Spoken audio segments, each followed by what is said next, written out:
नमस्कार, स्वागत आहे तुमचे माझ्या नवीन रेसिपीमध्ये। उन्हाळा आता वाढतच चाललाय आणि मुलांना सुद्धा सुट्टी लागलेली आहे। अशा वेळेला काय होतं, मुलं खेळतात, दमतात आणि मग काहीतरी थंड हवंय किंवा काहीतरी ज्यूस वगैरे असं पितात। तर आपण काय करतो, मुलांना एक तर सॅशे पॅक आणून देतो किंवा फ्रुटी, माझा असं आपण मुलांना देतो। पण त्यापेक्षा आपण जर घरच्या घरी फ्रुटी बनवली, भरपूर असे मँगो किंवा आंबे बाजारामध्ये आता उपलब्ध झालेत, भरपूर असे आंबे आलेले आहेत। त्यावेळेला फ्रुटी बनवून ठेवली तर मुलं अगदी खुश होतील।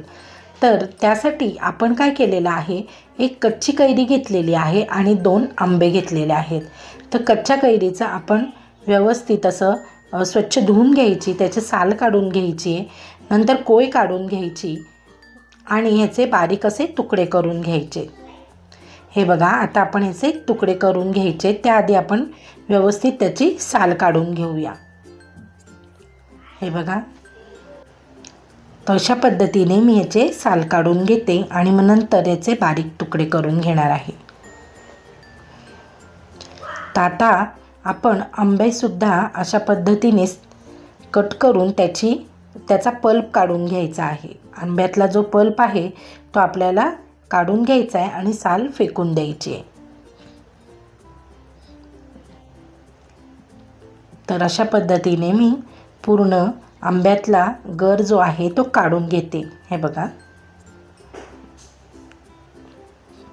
आणि दोन्ही पदार्थ आपल्याला मिक्सरमधनं नंतर बारीक करायचे। आता आपण मिक्सरच्या भांड्यामध्ये कैरी आणि आपण जे आंबे घेतले ते आंबे हे दोन्ही घालायचे आणि मिक्सरमधनं आपण त्याची छान बारीक प्युरी करून घ्यायची। आणि आपण इथे एक अर्धा वाटी पाणी घातलेलं आहे। अर्धा वाटी पाणी घालून आपल्याला हे बारीक करून घ्यायचं आहे। तर छान अशी प्युरी आपली ही तयार झाली आहे। तर आता ही प्युरी मी मिक्सरमधनं काढलेली आहे, ती एका पॅन गरम करून घेतला आहे आणि पॅनमध्ये आपल्याला ही प्युरी घालून घ्यायची आणि ही प्युरी चांगली शिजवून घ्यायची। जेवढी आपण ही छान शिजवून घेऊ तेवढा आपण जी बनवलेली फ्रुटी किंवा माझा आहे हे चांगलं टिकतं। तर आता आपण इथे आपल्या आवडीनुसार साखर घालून घ्यायची। साखर अशी घालायची की जसा आपण जो आंबा घेतला आहे तो आंबा जितपत गोड असेल त्याच्या हिशोबाने आपल्याला इथे आता आपण यातली जे आपण मिश्रण बनवलं आहे त्यातली पूर्ण साखर वितळवून घ्यायची आहे। आपल्याला कसं समजतं की आपली ही प्युरी तयार झालेली आहे, आपल्या फ्रुटीचं जे मिश्रण आहे हे तयार झालं हे कसं समजतं, आपल्या ह्या मिश्रणाला छान अशी ग्लेज येते, नंतर ट्रान्सपरंट असं हे मिश्रण तयार होतं। म्हणजे आपल्याला समजतं की आपली ही फ्रुटीचं मिश्रण आपलं तयार झालेलं आहे आणि रंगसुद्धा बदलतो। हे बघा, मस्त अशी ग्लेज आलेली आहे। एक 7 ते 8 मिनटामध्ये हे मिश्रण व्यवस्थित शिजतं। छान अशी ग्लेज आलेली आहे, शाईन आलेली आहे, म्हणजे समजायचं की आपलं फ्रुटीचं मिश्रण तयार झालं। आता आपण हे व्यवस्थित असं ढवळून घेऊया। हे बघा, आणि 1-2 मिनटं अजून आपण हे मिश्रण चांगलं शिजवून घ्यायचं आहे, म्हणजे आपली जी फ्रुटी आहे ती महिनाभर चांगली टिकेल। तर आता आपण हे व्यवस्थित असं शिजवून घेतलेलं आहे।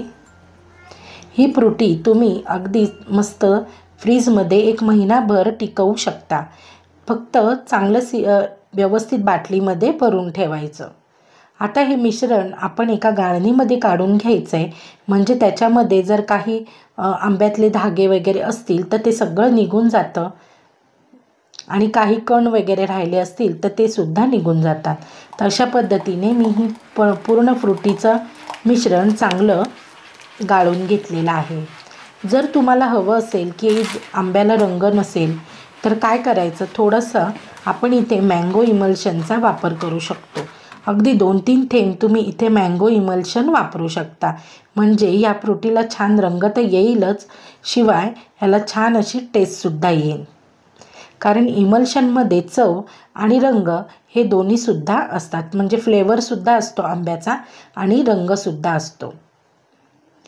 तर हे बघा, हा जो गर आहे हा गर पूर्ण आपण काढून टाकलेलं आहे बघा. ह्याच्यामध्ये असे जाडसर कण राहिलेले ते पूर्ण निघून गेलेत. आता आपण एक 15-20 मिनटं हे मिश्रण चांगलं थंड करून घेऊया.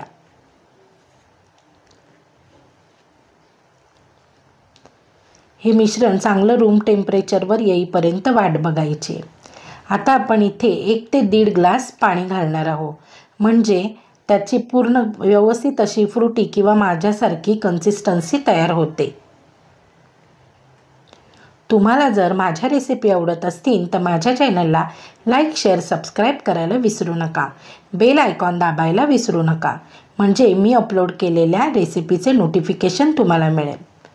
तर एकदम परफेक्ट अशी ही कन्सिस्टन्सी तयार झाली आहे. आता आपण एखाद्या ग्लासामध्ये किंवा काचेच्या ग्लासामध्ये किंवा मुलांना जसं आवडत असेल त्या ह्याने आपण हे ज्यूस मुलांना देऊ शकतो. इथे आपल्याला महिनाभर जर ही फ्रुटी ठेवायची असेल तर त्यामध्ये आपल्याला अर्ध्या लिंबाचा रस घालायचा आहे, म्हणजे हा लिंबाचा रस आपल्याला प्रिझर्वेटिव्ह म्हणून काम येतो. जर लिंबू नसेल तर तुम्ही इथे सायट्रिक ॲसिड किंवा व्हिनेगर अर्धा चमचा घालू शकता. तर आता ही फ्रुटी मस्त मी थंड करून घेतली आहे, चिल्ड करून घेतली आहे आणि आता मी माझ्या मुलांना ही अशी ग्लासामध्ये भरून देत आहे. यामध्ये तुम्ही 2-3 बर्फाचे खडे घातलेत तरीसुद्धा चालेल.